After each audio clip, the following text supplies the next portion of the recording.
Hello बच्चों, let's read the question. The question is, as the temperature of liquid is raised, the coefficient of viscosity, और आपको चार options given है कि coefficient of viscosity decrease होगा, increase होगा, remains the same, या increase भी हो सकता है, डिक्रीज भी हो सकता है, डिपेंड करेगा लिक्विड के नेचर पे। तो कौन सा ऑप्शन करेक्ट होगा ये आपको बताना है। तो देखिए इस क्वेश्चन के लिए हमारा जो की कॉन्सेप्ट रहेगा वो हमारा क्या रहेगा। हम जानते हैं कि जब हम विस्कोसिटी की बात करते हैं, जिसको हम दिखाते हैं म्यू से, ठीक है, विस्कोसिटी को हम म्यू से दिखाते हैं। विस्कोसिटी क्या होती है? बेसिकली किसी भी लिक्विड का जो थिकनेस होती है वो हमारी विस्कोसिटी होती है।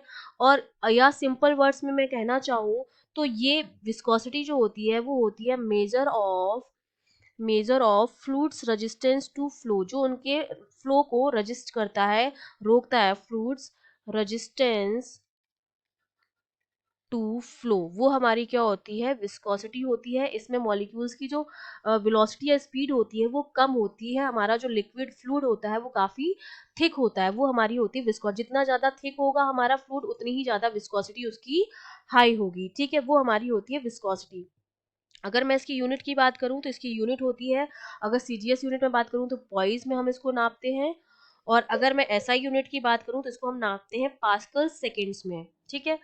अब देखिए, अगर मैं टेम्परेचर बढ़ाऊंगी तो टेम्परेचर बढ़ाने से क्या होगा? अगर मैंने सपोज टेम्परेचर इंक्रीज किया, फ्लूइड में क्या होंगे? फ्लूइड में क्या होते हैं? मॉलिक्यूल्स होते हैं उसके, और ये मॉलिक्यूल्स जो होते हैं वो एक दूसरे के, उनके बीच में क्या होता है? इंटरमॉलिक्यूलर अट्रैक्शन होता है। इंटर मॉलिक्यूलर अट्रैक्शन फोर्स लगता है इनके बीच में, जिसकी वजह से एक दूसरे से क्या होते हैं? चिपके हुए रहते हैं, ठीक है, पास पास में रहते हैं।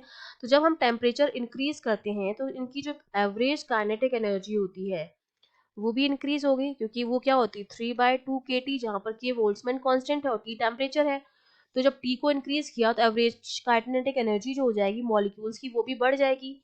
और ये एवरेज काइनेटिक एनर्जी जो होती है मॉलिक्यूल्स की, ये ओवरकम कर लेती है इस फोर्स को, जो हम इनके मॉलिक्यूल्स के बीच में जो इंटरमॉलिक्यूलर फोर्स लग रहा है, इसको क्या कर लेती है? ओवरकम कर लेती है अट्रैक्टिव फोर्स को जो इन मॉलिक्यूल्स के बीच में लगता है, ठीक है। तो उसकी वजह से विस्कोसिटी जो हो जाएगी वो क्या हो जाएगी? डिक्रीज हो जाएगी, क्योंकि विस्कोसिटी जो है वो किसकी वजह से है?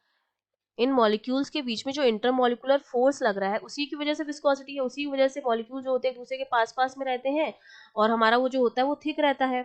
लेकिन जब हमने टेम्परेचर बढ़ाया तो इनकी काइनेटिक एनर्जी बढ़ गई, तो अब ये मॉलिक्यूल जो होंगे वो मूव करेंगे, दूर दूर जाने लगेंगे, तो इनके बीच का जो फोर्स हो जाएगा वो क्या हो जाएगा? कम हो जाएगा। और जब फोर्स कम होगा तो जो विस्कोसिटी होगी म्यू, वो भी क्या हो जाएगी? वो भी कम हो जाएगी। क्योंकि अगर मैं फॉर्मूला भी देखूं, फोर्स का जो फॉर्मूला होता है F इक्वल्स टू वो होता है mu A u upon y, ठीक है, जहां पर F तो फोर्स है, म्यू विस्कोसिटी है, ए जो है वो एरिया होता है, और यू अपॉन वाई जो होता है वो शेयर डिफॉर्मेशन होता है। ये जो होता है वो शेयर डिफॉर्मेशन का रेशियो होता है। तो इस फॉर्मूले से भी मुझे पता चल रहा है कि जो मेरा म्यू है वो फोर्स के क्या आ रहा है? प्रोपोर्शनल आ रहा है ना, जो इंटरमोलिकुलर फोर्स है। तो जब फोर्स कम हुआ तो म्यू भी मेरा क्या हो जाएगा? डिक्रीज हो जाएगा। तो हमारा आंसर क्या हो जाएगा? Answer A, decrease. I hope you understood well. All the best.